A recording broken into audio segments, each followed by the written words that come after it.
Je n'avais jamais cru aux histoires de fantômes, mais ça c'était avant. L'année dernière, j'ai emménagé dans un vieil appartement au 3e étage d'un immeuble en pierre, dans une petite ville du sud-ouest de la France. Le loyer était étrangement bas pour la surface offerte, mais je ne m'en suis pas plaint. Dès le premier jour, j'ai remarqué quelque chose d'étrange. Une des pièces au fond du couloir, une sorte de petite chambre sans fenêtre, semblait différente. L'air y était plus froid, comme si la pièce refusait de se réchauffer. J'ai essayé d'y installer mon bureau, mais je ne pouvais pas y rester plus de quelques minutes, sans ressentir une pression sourde sur la poitrine, comme si quelque chose me regardait, me jugeait.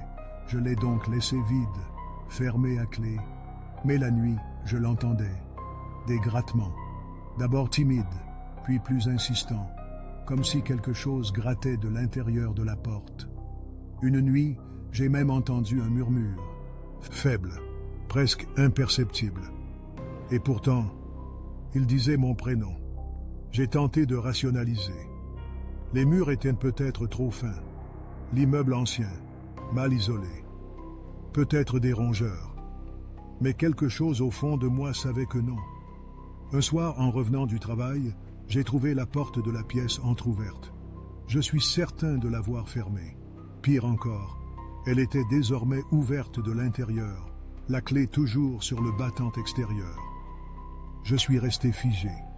Le silence dans l'appartement était si lourd qu'il bourdonnait dans mes oreilles. J'ai pris mon courage à 2 mains, attrapé mon téléphone pour utiliser sa lampe, et j'ai poussé lentement la porte. La pièce était vide. Enfin, presque. Sur le mur du fond, il y avait maintenant quelque chose qui n'y était pas avant. Une inscription griffonnée, comme à l'ongle, dans le plâtre jauni. Elle disait « Tu m'as entendu, maintenant tu me vois ». Je n'ai pas dormi cette nuit-là, ni les suivantes. Quelques jours plus tard, j'ai fui l'appartement, abandonnant même certains meubles derrière moi.